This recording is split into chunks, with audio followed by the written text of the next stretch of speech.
Olá, seja bem-vindo a mais um culto online da Igreja Batista Paulistana. Nosso desejo é anunciar a Cristo, a maior bênção que alguém pode ter nessa vida e em tempos difíceis como os atuais. Quem disse que para ter comunhão é preciso estar perto? Podemos ser instrumentos de Deus de união e esperança onde quer que estejamos. Basta ouvir a voz de Deus. Está disposto a ser seus pés e mãos neste mundo. Por isso, não hesite em nos procurar para uma oração, suporte ou palavra de conforto. As portas podem estar fechadas, mas nós não. As portas podem estar fechadas, mas nós não. Lembre-se, as portas podem estar fechadas, mas nós não. As portas podem estar fechadas, mas nós não. As portas podem estar fechadas, mas nós não. As portas podem estar fechadas, mas nós não. Lembre-se, as portas podem estar fechadas, mas nós não. Lembrem-se, as portas podem estar fechadas, mas nós não. Um bom culto e que Deus abençoe a sua família.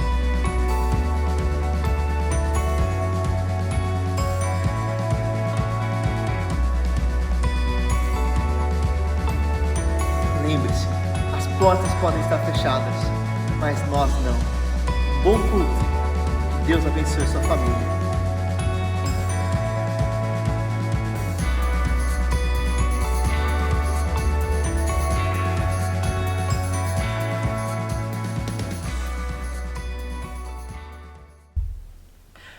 Olá, queridos irmãos. A graça e a paz do Senhor Jesus esteja sobre a sua vida. Como você ouviu agora há pouco, as portas podem estar fechadas, mas nós não. Estamos aqui abertos uns para os outros, abertos para o relacionamento com Deus e abertos para te acolher, ainda que online. Por isso você é muito bem-vindo aqui entre nós. Se você já é um membro da nossa igreja, conversa aqui com a gente no nosso chat, diga um bom dia para todos os que estão ao vivo conectados agora. E se você é um visitante, saiba mais sobre nós. Conheça-nos, entre em nosso site que está na descrição do vídeo, e também você pode conversar com os irmãos que estão agora ao vivo aí pelo nosso chat. É muito bom, nós nos reunimos para mais um culto online da Igreja Batista Paulistana. Eu te convido nesse momento a orarmos ao Senhor e a pedirmos a Deus que esteja nos direcionando, que fale a cada um dos nossos corações e que nos ajude a nos concentrarmos e nos conectarmos numa verdadeira adoração a Ele. Ore junto comigo aí na sua casa e se concentre no Senhor e vamos pedir a direção de Deus sobre esse momento. Vamos orar? Paizinho, obrigado por mais um culto que o Senhor nos permite ter diante do Senhor. Obrigado porque o culto é para Ti e é para a Tua glória. E Deus, prostrados aos Teus pés e reconhecedores que somos dependentes de Ti, nós Te clamamos, conduza-nos e conduz cada vida que me ouve, que me assiste neste momento, uma verdadeira adoração, a um culto ao Senhor, que haja envolvimento, participação, oração, adoração, reflexão, transformação e mudanças de corações conforme o Teu caráter, a Tua imagem, Jesus. O nosso desejo é cumprir a Tua vontade, é sermos transformados conforme a pessoa de Jesus Cristo, é crescermos a cada dia para nos tornarmos mais semelhantes ao Senhor, de forma a manifestar a Tua glória. Ajuda-nos, ó Deus, e fala a cada coração através da Tua palavra e através dos momentos de cânticos e de hinos. Obrigados, ó Pai, por este momento e oramos em nome de Jesus e para a Tua glória. Amém. Diga aí amém na sua casa, diga um bom dia para todos os que estão ao vivo e vamos adorar ao Senhor Jesus com cânticos e com hino. Cantemos ao Senhor. Cantar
Aleluia, que tempo especial de adoração, de cântico ao Senhor. Espero que você tenha aí cantado junto com a nossa equipe, junto com os hinos. Eu espero que você tenha adorado a Deus através da música. E em breve estaremos aqui também cultuando, adorando e cantando ao Senhor, também presencialmente. O tema de hoje é a chave para uma transformação. E continuaremos a reflexão sobre a parábola dos 2 filhos perdidos. E vou ler apenas 2 versículos dessa parábola que se encontram no Evangelho de Lucas, capítulo 15, verso 28 e também no verso 31. E diz assim: o filho mais velho encheu-se de ira e não quis entrar. Então o seu pai saiu e insistiu com ele.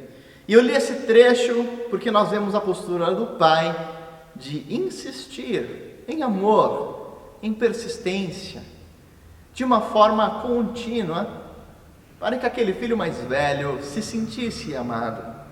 E o verso 31 nós lemos: e disse o pai: meu filho, você está sempre comigo e tudo que eu tenho é seu. Amém?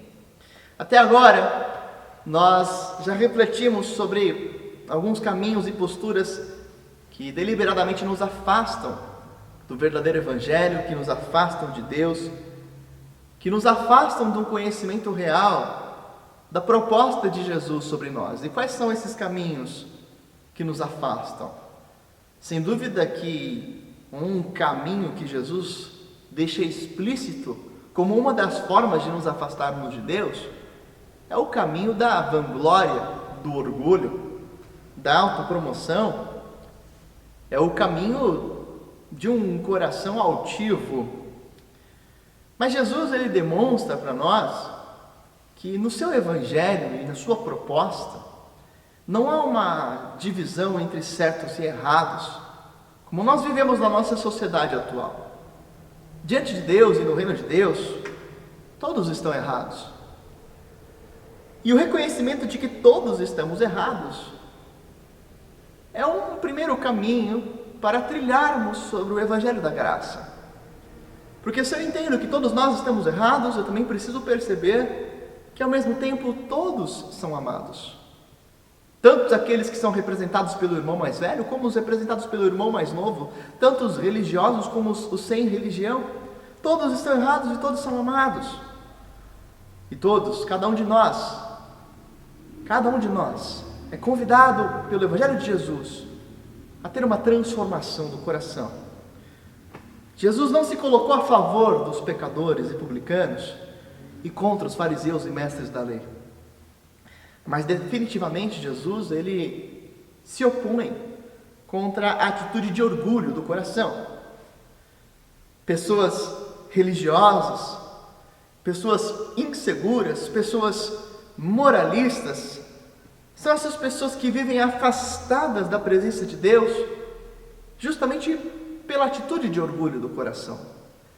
E essas pessoas que, por causa da sua insegurança quanto ao amor de Deus, se afastam do Pai, infelizmente têm o poder de afastarem outros do Pai, de influenciarem negativamente as pessoas que estão ao redor, replicando uma espécie de uma cultura condenatória e moralista que nos nossos dias atuais tem sido um terrível instrumento para os desigrejados ou para aqueles que se decepcionam com a religião e foram feridos de alguma forma pela religiosidade.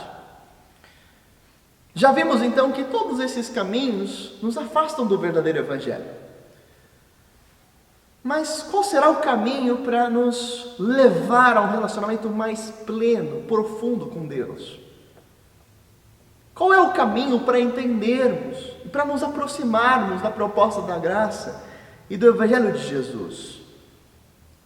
Nós precisamos de uma resposta assertiva, de um caminho que seja certeiro, que seja correto, que seja libertador, que nos leve realmente ao coração do Pai, porque esse caminho nos conduzirá a uma transformação.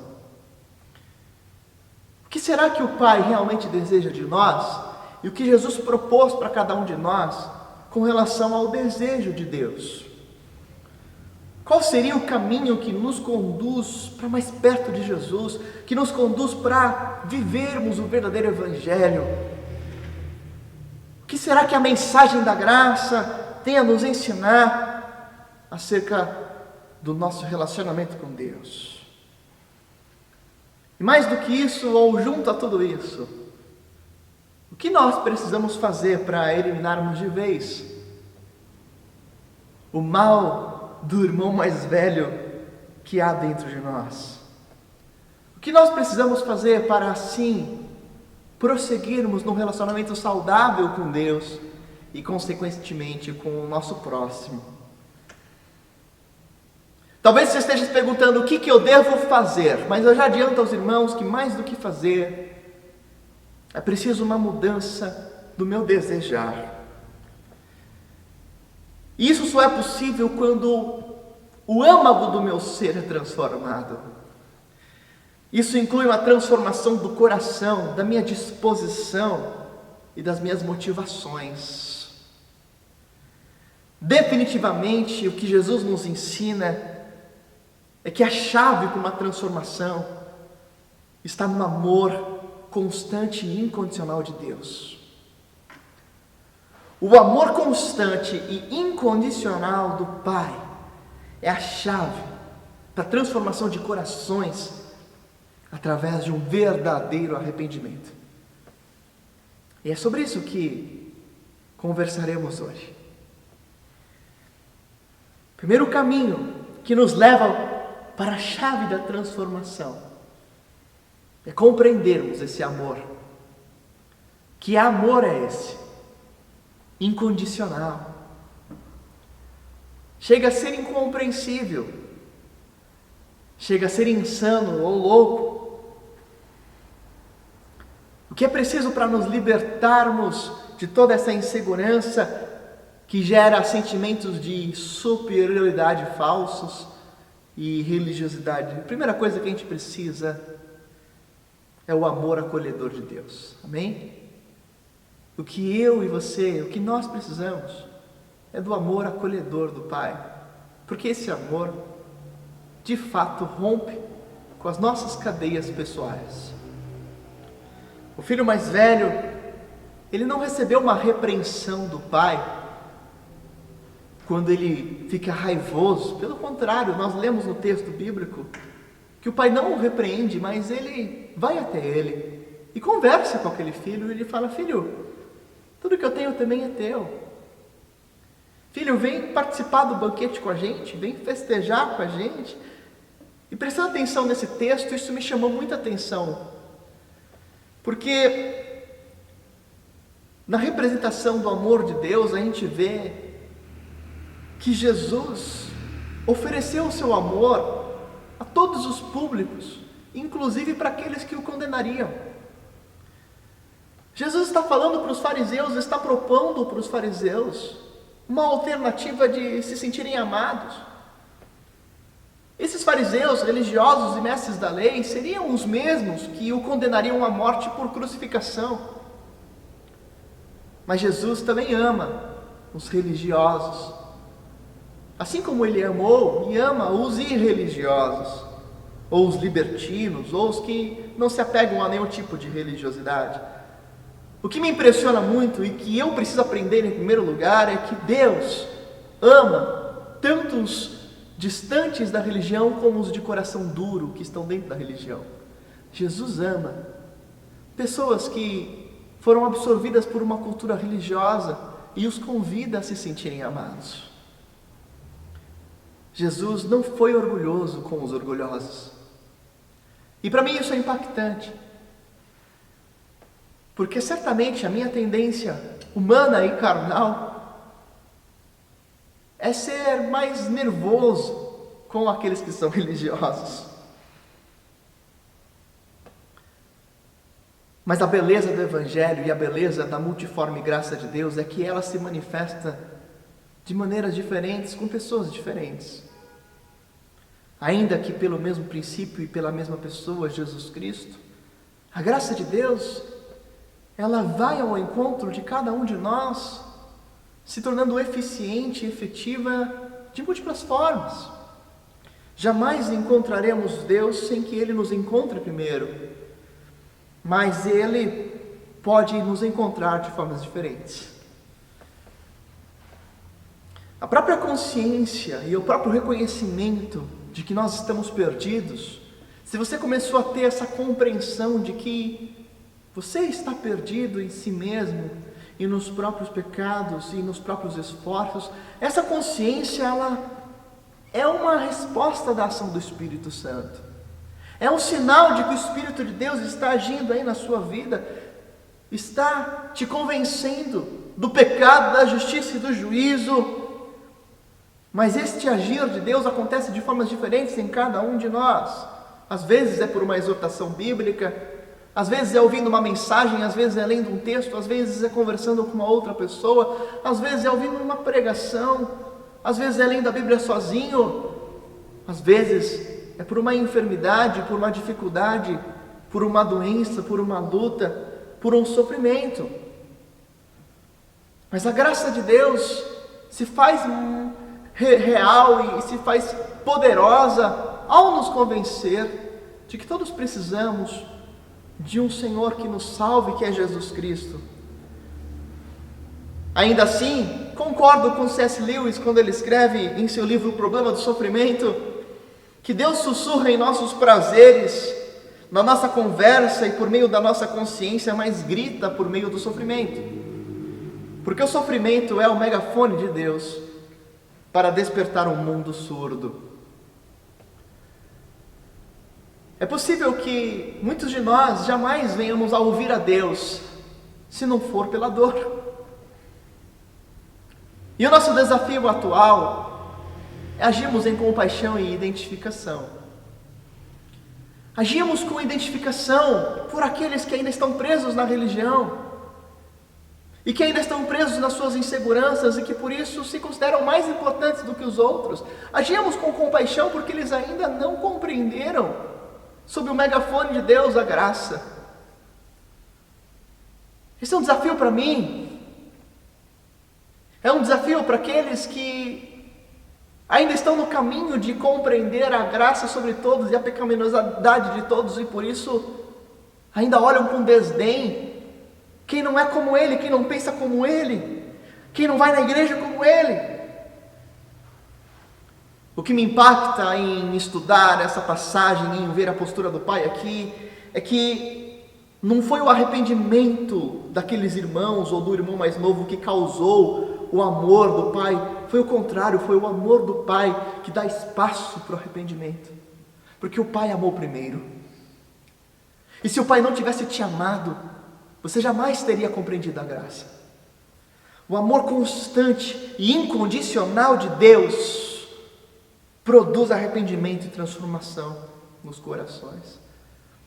Isso nos leva a uma segunda declaração, um segundo caminho para essa chave da transformação, que é vivermos um verdadeiro arrependimento. E o que é um verdadeiro arrependimento? O que significa arrepender-se?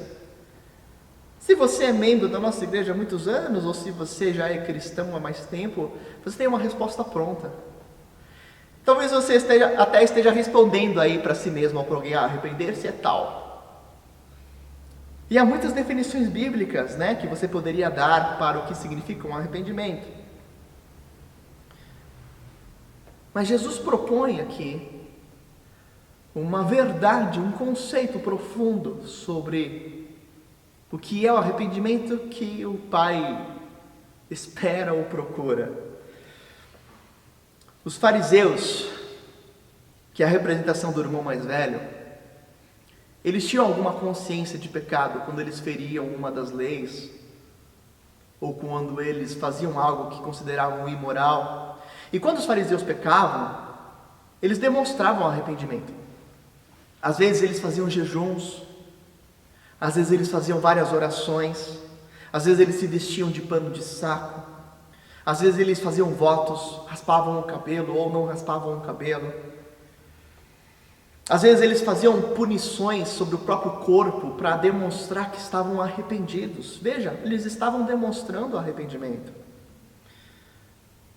Mas eu acredito que esse arrependimento era muito mais um tipo de remorso do que um verdadeiro arrependimento. E a diferença principal é que o remorso traz culpa, morte, condenação, dor, punição. E o arrependimento, não. Embora arrependimento nos traga tristeza e dor, não traz remorso. Esse tipo de remorso farisaico é mais uma tentativa de tentar controlar Deus, pelas próprias atitudes, pelos méritos próprios. Nesse caso, a oração de confissão se torna um meio para a salvação. E toda vez que eu enxergo que alguma prática minha espiritual é um tipo de meio para alcançar o benefício de Deus, eu estou me tornando religioso, manipulador mais uma vez. Nós enfatizamos as orações de confissão nos nossos cultos de quarta-feira. Mas essas orações não têm como propósito ser algo mecânico, onde você, por confessar, vai conseguir a presença de Deus. Jesus vai no âmago, e nós precisamos ir além disso. Nós precisamos entender o que realmente Jesus quer de nós com um verdadeiro arrependimento. Porque esse tipo de arrependimento não é suficiente para trabalhar e tratar da verdadeira causa dos nossos problemas. Esse tipo de arrependimento não evidencia o poder da graça de Deus. Qual que é o cerne que precisa ser mudado? Qual que é o cerne que precisa ser trabalhado num verdadeiro arrependimento conforme a proposta de Jesus? O cerne aqui é reconhecimento da nossa incapacidade. Você e eu somos incapazes de nos achegarmos a Deus de qualquer meio humano possível. Nós não conseguimos. Não é a sua oração, não é a sua fé, não é o seu jejum, não são as suas palavras, não é a sua forma de orar, não são as palavras que você usa na oração. Não é nada disso que te leva para Deus. Ah, pastor, não é a minha fé que acessa a Deus? Não. Nós somos salvos pela graça, por meio da fé. A fé, nesse caso, é a revelação, é a evidência da graça operante sobre a sua vida. Porque se não for a graça, se não for o favor, se não for a iniciativa, se não for o poder de Deus, se não for o nosso completo reconhecimento de que é só Ele quem faz, nada feito. Para verdadeiramente nos tornarmos cristãos, nós precisamos nos arrepender, não só do que eu faço, mas do porquê eu faço, e não só do porquê faço, mas de quem sou. Porque mais importante do que o que eu faço é o porquê eu faço, ou seja, as minhas motivações e intenções. E da onde nascem as intenções? Do coração, do nosso caráter, de quem somos. Tomás de Aquino, um dos principais teólogos da história, escreve que a vanglória é a raiz dos pecados capitais. A vanglória é a glória vã, kenodoxia em grego, se orgulhar daquilo que é vão.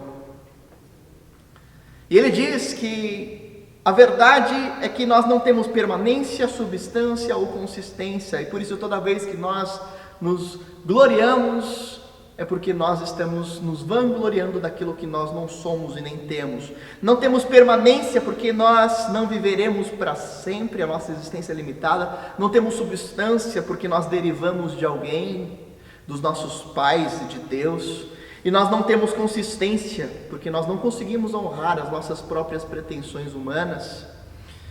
E quando eu acredito que eu sou tudo isso, sem ser nada disso, eu estou me vangloriando, porque o pecado não está no fazer, e nem no que eu desejo somente, mas vai além, está no ser. Como a palavra de Deus nos ensina, nós nascemos em pecado.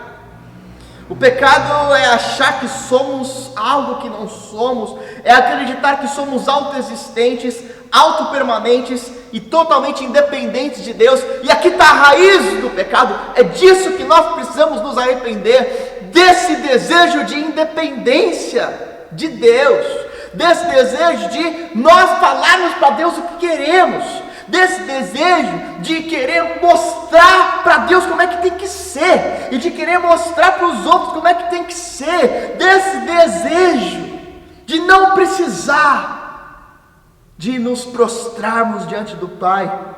O pecado está no nosso ser, em acharmos que somos o que não somos, e é disso que precisamos nos arrepender. Jesus evidencia isso em todo o tempo nas suas palavras. E a ideia é que não só as nossas boas ações, como as nossas más ações, ambas precisam de arrependimento. Toda a raiz do pecado está na mesma essência. E qual é a essência do pecado? Quando a gente vai para o primeiro pecado da humanidade, o pecado original de Adão e Eva, por que eles pecaram? Você sabe por que Adão e Eva pecaram? O que motivou o pecado deles? Quando eles pegam o fruto e comem, quais são as suas respostas para isso? A gente está estudando Gênesis na escola bíblica, você pode participar. Talvez você fale assim, eles pecaram porque eles tiveram curiosidade. Eles pecaram porque tudo que é proibido é mais gostoso. Ou eles pecaram porque eles queriam saber todas as coisas. Mas sabe qual era a raiz, o âmago desse pecado? É a mesma raiz da qual eu e você precisamos nos arrepender, que levam a cada um de nós a pecar. E a raiz é o desejo de ser igual a Deus. A raiz é o desejo de não precisarmos prestar contas para Deus. A raiz é o desejo de vivermos como nós queremos. A raiz é não nos satisfazermos em Deus, a nossa fonte primária e única e inesgotável de águas vivas que nos sacia. O âmago daquele primeiro pecado é a independência de Deus. Em outras palavras, de forma prática, o verdadeiro arrependimento que expressa o Evangelho não se resume apenas a uma confissão de pecados, mas também ao arrependimento quanto ao motivo e quanto à essência do meu ser, porque no fundo é o pecado de tentarmos nos fazer os nossos próprios salvadores. É disso que nós precisamos nos arrepender. E então, eu caminho para uma terceira trilha importante, que é mudar a nossa motivação interior.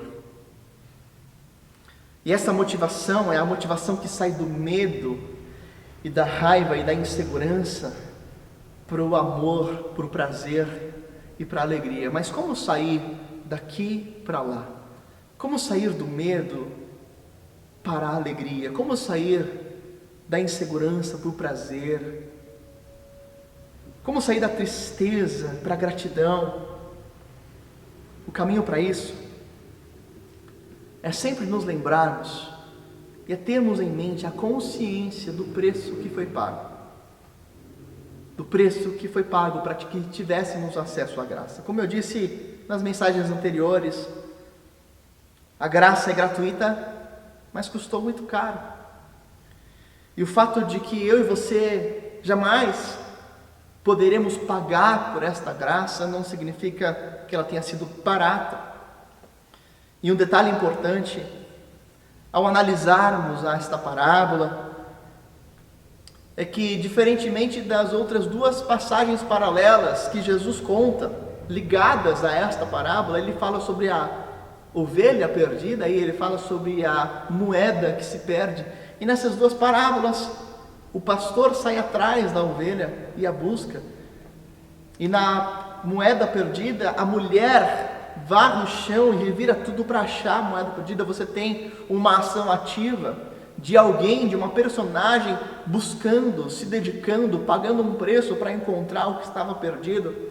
E no caso dessa parábola dos dois filhos, pode parecer que não houve preço nenhum a ser pago, mas não é verdade.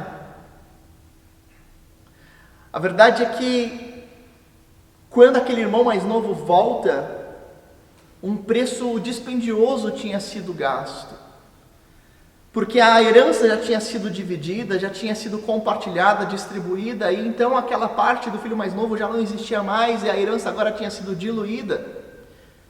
Lembrando que aquela herança tinha sido distribuída em 3/3, sendo 2/3 para o mais velho, 1/3 para o mais novo, e agora aquele 1/3 já não existia mais, e quando esse filho mais novo é recebido, o próprio irmão mais velho se faz mais pobre, obrigatoriamente, porque agora a herança dele tinha diminuído. O filho mais novo sendo recebido, ele ganha de novo o direito, mas o direito a uma herança menor, a herança que era do próprio irmão mais velho. O que eu quero dizer com isso é que o perdão sempre vai ter um preço. Não tem preço para quem é perdoado, mas tem preço para quem perdoa. Perdoar custa. Ser perdoado é de graça. Você não precisa fazer nada para ser perdoado. Se você precisar fazer algo para ser perdoado, então não é perdão. Mas perdoar custa. Sempre vai custar algo. Você perdoar alguém que te fez mal, alguém que te ofendeu, alguém que feriu a sua honra, alguém que gastou o seu dinheiro. Se você perdoou essa pessoa, a despesa vai ficar com você. O prejuízo ficou com você. E veja, nessa parábola houve um prejuízo. E se nós considerarmos qual foi o preço pago para que tivéssemos acesso à graça, qual foi esse preço? Foi o preço mais caro possível. Foi o preço de Deus ter se encarnado, de Jesus ter se feito homem, ter se humilhado, ter sido crucificado. Como diz o apóstolo Paulo, 2 Coríntios capítulo 8, verso 9, vocês conhecem a graça do nosso Senhor Jesus, que sendo rico se fez pobre por amor de vocês, para que por meio da sua pobreza vocês se tornassem ricos. Você vê que Jesus precisou pagar um preço caríssimo, o preço da sua encarnação, da sua submissão, da sua morte, como Paulo escreve também em Filipenses capítulo 2, versos 5 a 10. Como escreve Bonhoeffer no seu livro sobre discipulado, não pode ser barato para nós aquilo que para Deus custou muito caro. E essa percepção da graça muda tudo, porque essa percepção muda a nossa motivação. Quando eu percebo a beleza de tudo que Deus faz e fez por nós, o nosso coração se torna atraído por Ele. Preste atenção agora no seguinte: quando você começa a perceber o quanto Deus te ama e o preço que Ele pagou incondicionalmente por você, você se torna atraído por Ele e você ganha um desejo de se submeter a Ele. É uma relação parecida como o que acontece com uma esposa cristã. Uma mulher convertida, e ela está casada, ela começa a ler a Bíblia, ela chega lá em Efésios capítulo 5, verso 22, e ela lê o seguinte: vós mulheres sejam submissas aos vossos maridos. E naturalmente, uma mulher cristã, e que lê isso, e ela vai ficar com uma pulga atrás da orelha, ela vai ficar assim, como assim? E pela sua própria vontade, ela não se sente inspirada a se submeter ao seu marido no casamento. Mas aí o apóstolo Paulo coloca um contraponto, e ele diz assim: vós maridos amem as suas esposas como Cristo amou a igreja e a si mesmo se entregou por ela. Veja, se esse marido começa a amar a sua esposa mais do que a si mesmo, porque amar como Cristo amou é estar mais aberto para as vontades da mulher do que para as suas próprias vontades. Amar como Cristo amou é preferir o que ela prefere do que o que você prefere. Amar como Cristo amou é exemplificar e demonstrar de forma prática que você vai morrer, se preciso for, para que ela esteja bem. Porque o bem-estar da pessoa que você ama é mais importante do que o seu próprio bem-estar, e esse é o tipo de amor sacrificial. Veja, uma mulher que percebe que o marido a ama assim, ela vai se submeter com alegria, porque ela sabe que o que o marido quer é que ela mesma esteja bem. E da mesma forma acontece com a nossa relação com Deus, porque muitos de nós somos insubmissos porque ainda não estamos convictos de que tudo o que Deus quer é nos amar e é demonstrar o amor sobre nós. Por isso, esta é a chave para que possamos compreender de que forma ganhamos um coração transformado. A chave está na motivação que nasce da percepção da graça, do preço que foi pago. Afinal, quando você peca, qual é a essência do pecado? O que você está buscando? O que nós buscamos quando nós vamos para o pecado? Sabe o que eu e você buscamos quando nós pecamos? Mesmo que a gente não tenha essa percepção, essa consciência, a gente busca tudo aquilo que só Deus pode dar. A gente busca honra, a gente busca relevância, a gente busca se sentir importante, a gente busca glória pessoal, a gente busca satisfação, a gente busca reconhecimento, a gente busca independência, a gente busca liberdade. Tudo isso que está na essência do pecado. Liberdade. Eu quero fazer o que eu quiser, eu quero ser livre. Reconhecimento, eu quero me sentir bem, eu quero me sentir importante, satisfação. O pecado em si é tudo aquilo que eu faço e não preciso e não tenho necessidade, porque eu quero algo a mais. E sabe tudo isso que você busca? Tudo isso que você busca é saciado na percepção do amor de Deus. Quando eu percebo que o Pai me ama, e que o Pai me considera importante a ponto de ter morrido por mim, e que o Pai me considera importante a ponto de me honrar, mesmo eu não tendo honra, e que Deus me considera importante a ponto de ter pago todo o preço possível para que eu fosse parte da sua família. Quando eu começo a ver o quanto Deus me ama, eu percebo que a minha luta pela saciedade é completa em Deus. Só Deus pode saciar um desejo inesgotável, porque Ele é a fonte infinita.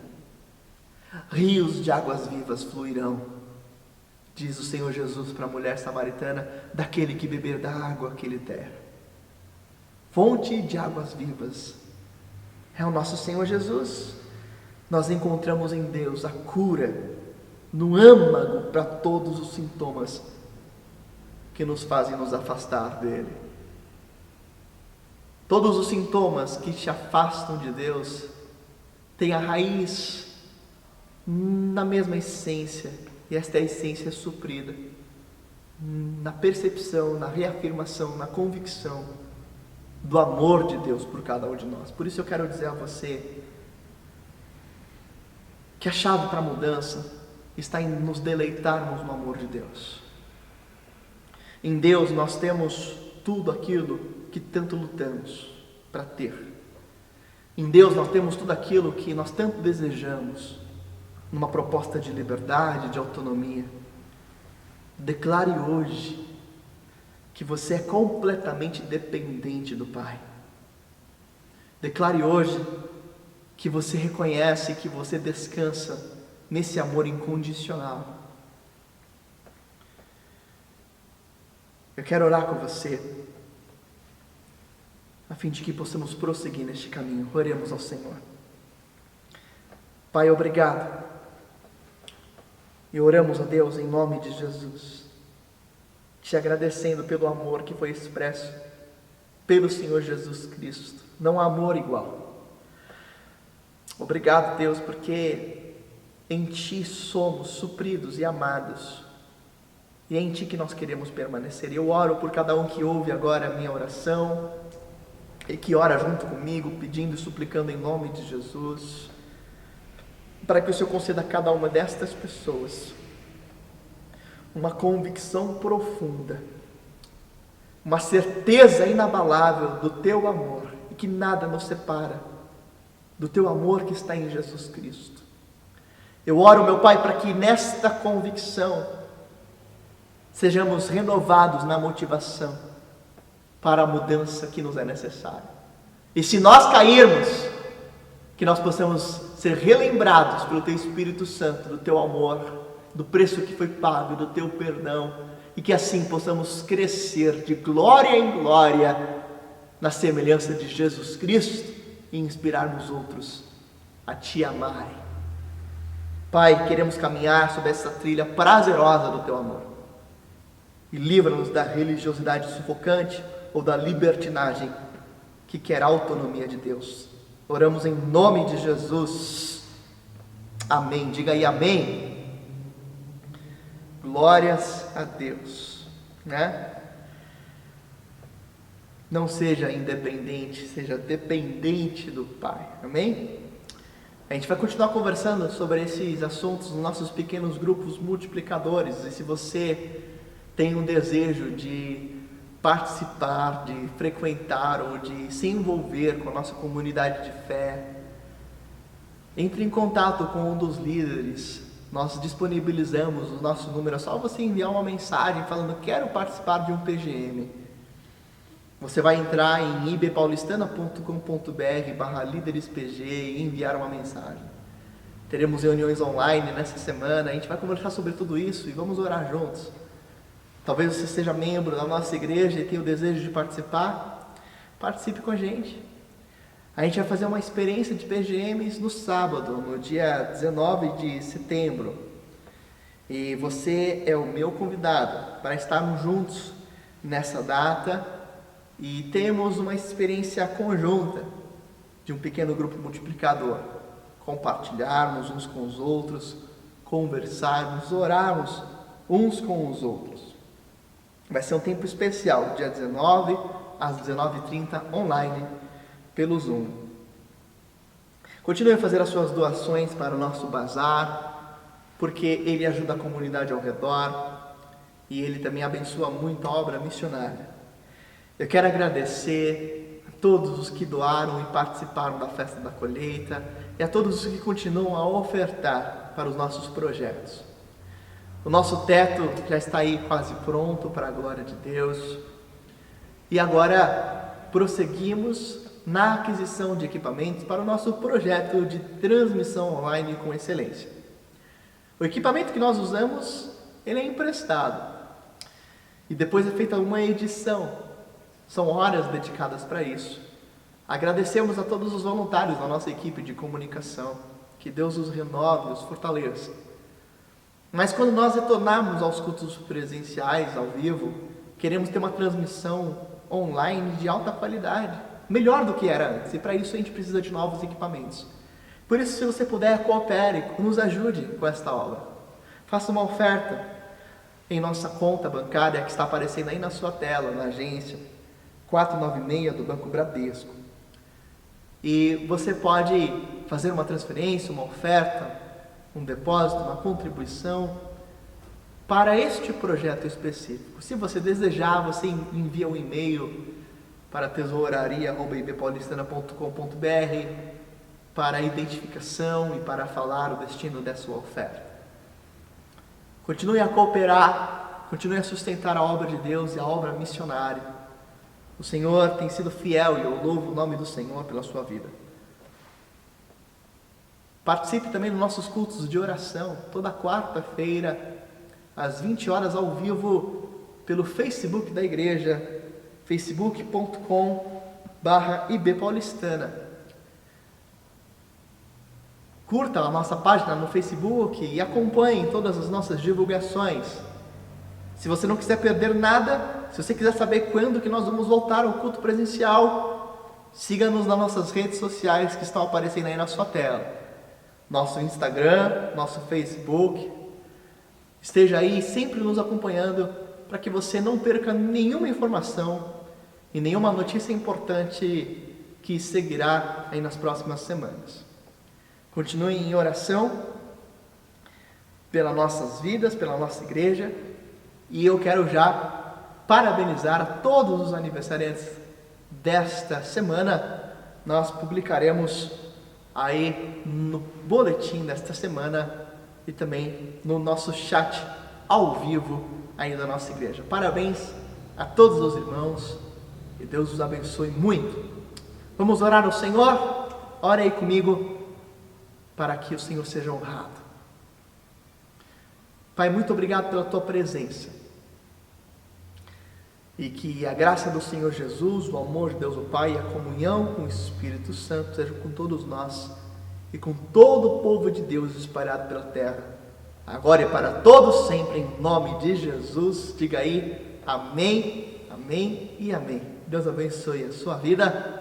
Um grande abraço a todos os irmãos E fiquemos agora com mais um tempo de cântico e de adoração. Deus abençoe.